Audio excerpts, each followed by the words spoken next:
বন্ধুরা, আমি আজকে চলে এসেছি পেঁয়াজকলির একটি সুন্দর রেসিপি নিয়ে। আর এরকম সুন্দর সুন্দর রেসিপি দেখতে হলে আসতে হবে চন্দুস কিচেনে। চলুন আজকে রেসিপিটি শুরু করা যাক। নমস্কার, কেমন আছেন সবাই? চন্দুস কিচেনের একটি নতুন ভিডিওতে আপনাদের স্বাগত জানাই।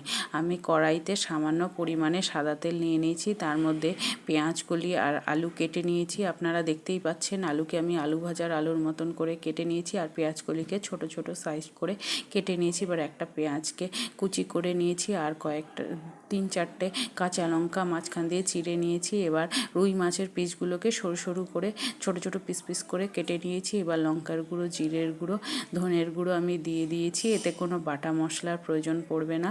এবার মশলাগুলোকে আমি হাত দিয়ে ভালো করে মেখে নিচ্ছি পেঁয়াজকলি আলুর সাথে।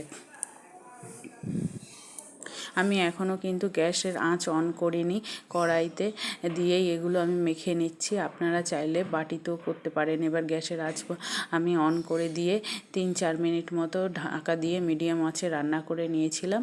তারপরে ঢাকাটা তুলে আমি আস্তে আস্তে নেড়ে দিচ্ছি, খুব সাবধানে, যাতে মাছগুলো ভেঙে না যায়, কারণ মাছটা আমি ভেজে নিইনি, কাঁচা মাছ দিয়েছি। এই রান্নাটা এইভাবেই কাঁচা মাছ দিয়ে করতে হয়, আর মাছের পিসটাকে ছোট ছোট করেই নিতে হয়। এবার আমি এইভাবে রান্না করে নিচ্ছি। এবার আবার ঢেকে দিলাম, ঢেকে আরও 4-5 মিনিট মতন আমি রেখে দিয়েছি। বা ঢাকনাটা তুলে নিয়েছি, নিয়ে আমি কাশ্মীরি লঙ্কার গুঁড়ো দিয়ে দিয়েছি একটু কালারের জন্য। এবার আমি জল দিয়ে দিলাম। এতক্ষণ কিন্তু জল দিইনি, আর জলটা সামান্য দিতে হবে, বেশি দেয়া যাবে না, কারণ এই তরকারিটা গায়ে গায়ে জল থাকবে, বেশি জল হলে হবে না। তারপরে আমি আবার নেড়ে দিলাম, নেড়ে আমি ঢেকে দিয়ে আরও 7-8 মিনিট মতন মিডিয়াম আঁচে রান্না করে নিলাম। এবার একটা টমেটোকে ছোট ছোট পিস পিস করে আমি কেটে নিয়েছিলাম, সেটাকে দিয়ে দিলাম। দিয়ে খুন্তির সাহায্যে আমি তরকারির সাথে মিশিয়ে নেব। মিশিয়ে নিয়ে আবার ঢেকে দেব। এই রান্নাটা একদম লো টু মিডিয়াম আঁচে করতে হয়, খুব আস্তে আস্তে। তারপরে আমি আবার ঢাকাটা তুলে নিয়েছি। 3-4 মিনিট পরে ঢাকা তুলে আমি দেখে নিচ্ছি কতটা কি হয়েছে রান্নাটা। এখনও আমার রান্নাটা আরও হবে। আবার আমি ঢেকে দিয়ে আরও 4-5 মিনিট মতন রেখেছি। এবার আমি আঁচটা একটু বাড়িয়ে দিয়েছি, বাড়িয়ে দিয়ে আমি একটু নাড়িয়ে দিচ্ছি, কারণ না নাড়িয়ে দিলে নিচ দিয়ে লেগে যেতে পারে। তাই আমি নাড়িয়ে দিয়ে রান্নাটা আবার করে নিচ্ছি। আমি আবার ঢেকে দিচ্ছি, ঢেকে দিয়ে 2-3 মিনিট মতন আবার রেখেছিলাম। তারপরে আমি ঢাকাটা আবার তুলে নিয়েছি, দিয়ে ভালো করে আমি খুন্তির সাহায্যে আস্তে আস্তে তরকারিটাকে সাবধানের সাথে নেড়ে দিয়েছি।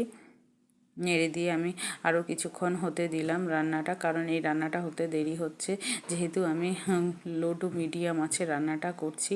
বেশি আঁচ দিয়ে করলে রান্নাটা পুড়ে যাবে, তাই আমি মিডিয়াম আঁচে রান্নাটা করছি। এবার আমি দেখে নিলাম আলু আর পেঁয়াজকলি সেদ্ধ হয়েছে কি না। আমার তরকারিগুলো সেদ্ধ হয়ে গেছে। এবার আমি ধনেপাতা কুচি করে রেখেছিলাম, সেটা দিয়ে দিলাম। দিয়ে আমি ভালো করে মিশিয়ে নিচ্ছি তরকারির সাথে। মিশিয়ে নিয়ে আমি আরও 2 মিনিট মতো রান্নাটা করে নেব। করে নিয়ে নামিয়ে নিলেই হয়ে যাবে। আর বন্ধুরা, আমার ভিডিও তোমরা কোথা থেকে দেখছো? যদি ফেসবুক থেকে দেখে থাকো ফলো করে দিও, ইউটিউব থেকে দেখলে সাবস্ক্রাইব করে নিও। আর বন্ধুরা, প্লিজ আমার পাশে থেকো, আমাকে সাপোর্ট করো। এবার আমি রান্নাটা নামিয়ে নেব। তোমরা দেখতেই পাচ্ছ আমার রান্নাটা হয়ে গেছে। এবার আমি পাশে রেখে দেওয়া বাটিতে নামিয়ে নিচ্ছি। এবার গ্যাসের আঁচটা আমি বন্ধ করে দিলাম, হাতার সাহায্যে এবার নামিয়ে নিচ্ছি। নামিয়ে নিয়ে তোমাদেরকে দেখাচ্ছি কেমন হয়েছে রান্নাটা দেখতে।